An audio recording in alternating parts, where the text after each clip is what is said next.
about the Saints defense in week one against the Tennessee Titans, because I guess everyone knows that when they watch that game, the Saints defense honestly look like they're on another level and at least a top five defense in the NFL.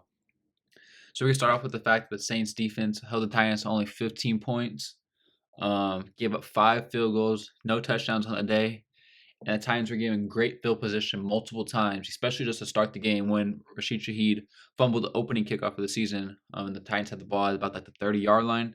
Saints still held strong. I believe they even made the Titans lose yards on that drive with penalties and then a sack as well. So I got some stats from the day. So the Saints held the Titans to 181 yards passing. Um, they had 3 sacks on the Titans, and they held the Titans to 100 yards rushing on 22 attempts, which is 4.7 yards a carry.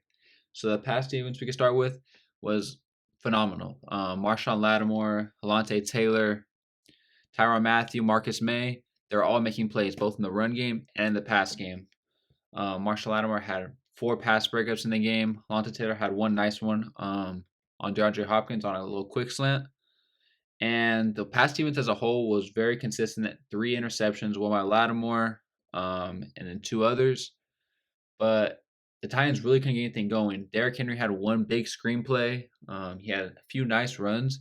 But the big thing that hurt the Titans a lot was they had a lot of first down penalties, a lot of false starts on first down, which instantly took Derrick Henry out of that drive. The Titans did not want Derrick Henry at all in there when there was a passing situation. As soon as they got to first and 15, they put Tajay Spears in there, and he even outsnapped Derrick Henry in the last game. The one area I do think the Saints really need to work on right now is their rush defense. I think it was a little fool's gold that kind of looked like it was really good last week, but they'll still end up having 4.7 yards per carry. Derrick Henry only ran the ball 15 times. That's not like Derrick Henry. The Titans, I feel like, are very conservative. Derrick Henry at the beginning of the season, and the overall game flow was not in Derrick Henry's favor. But as we face better teams in the upcoming weeks, the Saints really need to get that rush defense like better. We have AJ Dillon, Aaron Jones coming up. The Panthers only have Miles Sanders, so I don't know if that should be that challenging, especially with that offensive line. It's okay. They really couldn't protect Bryce Young last week, but we did see Miles Sanders run all over us last year, but I was against with the Philadelphia Eagles. But as we get later in the season, as the months get going, the rush defense is very important if you want to make a run in the NFC. We have teams like the Dallas Cowboys, great offensive line, have Tony Pollard in the backfield. San Francisco 49ers with McCaffrey, Elijah Mitchell, amazing offensive line. The Eagles, we played them good last year, but they ran all over us. And in years past, we struggle mightily with rushing quarterbacks. So you have teams like Brock Purdy, can't really rush, but the Niners just run the ball so much. You got to worry about those teams. But then you have like Jalen Hurts, even a little bit of Dak Prescott, who can get outside the pocket and make plays with their legs. The Saints really struggle with teams like that. So those are areas I really think they need to work on. We have the Panthers coming up this week. Kind of see another glimpse of how the Saints rush defense holds up against Miles Sanders and Chuba Hubbard. It's not near the caliber of players that we're going to be facing them weeks coming. But the Saints pass defense, I think, is someone that they can keep building on. When Marshawn Lattimore is healthy, we missed him for 10 games last year. First game he came back, had a pick 6. When Marshawn Lattimore is healthy, it changes the Saints' entire defense because the Saints don't have to worry about the star receiver on one team making a big play, or anything that you can leave Marshawn Lattimore one-on-one on an island. And I would say 9 times out of 10, I feel confident that Marshawn Lattimore is going to make a play. And if he doesn't make a play, then you live with that. But you can focus everywhere else on the field with the number 2 receivers. You can double team him if you have to. And stack up in the rush defense. If you know our defensive line isn't that good, especially the interior, we can stack the box a little more, leave Lattimore. Dennis Allen loves to leave Lattimore and Lante and Paulson Adebo on an island, especially on third down. He loves to bring the house. We didn't see as much this week. We saw a few times during the game, but I expect more in the upcoming weeks. Dennis Allen loves to bring pressure, and he loves to trust his corners. And with Lattimore, Adebo, and Alante, and then you have Tyrann Mathieu and Marcus May in the secondary, I really feel confident, especially when you want to bring the house, rush 5, rush 6, that the pass defense can hold up. So the Saints did lose a time possession last week by 3 minutes. And I just think that the Saints defense, if they can come out and replicate it this week, the offense will play a lot better. We saw the opening kickoff we fumbled. Derek Carr had a bad interception right before halftime that hurt the Saints as a whole. The defense played really, really good, knowing that they really didn't have a choice to, because the offense was not performing to the best of its ability. We saw this a lot last year when the defense throughout, especially at the end of the season, the defense was carrying the Saints. We had Marshall Latimer getting a pick six. We had a bunch of turnovers later in the season, and we were still losing those games because we had Andy Dalton at quarterback, someone who really couldn't trust to make plays, especially in the big moments. And we saw that Derek Carr this weekend could make those big plays, lead the Saints down the drive on a drive to get Rashid Shaheed on a streak to basically ice the game. But the Saints defense really did show up this week, and I'm excited to see what they can do in the next upcoming weeks. Let's take a look at their schedule. I know we play, obviously, the Panthers this weekend, and then we got the Packers in week 3, which is the last game without Alvin Kamara. After that, we have the Bucks, Patriots, Texans. Again, teams I really don't think have a really strong rushing attack. Patriots can at times, but their line has been really shaky, especially last week, watching them try to protect Mac Jones. But then we have the Jags and Travis Etienne, Trevor Lawrence, which should be interesting. And we're kind of excited for that Colts matchup because if Jonathan Taylor most likely will be back, he's been posting that he'll be back healthy for week 5.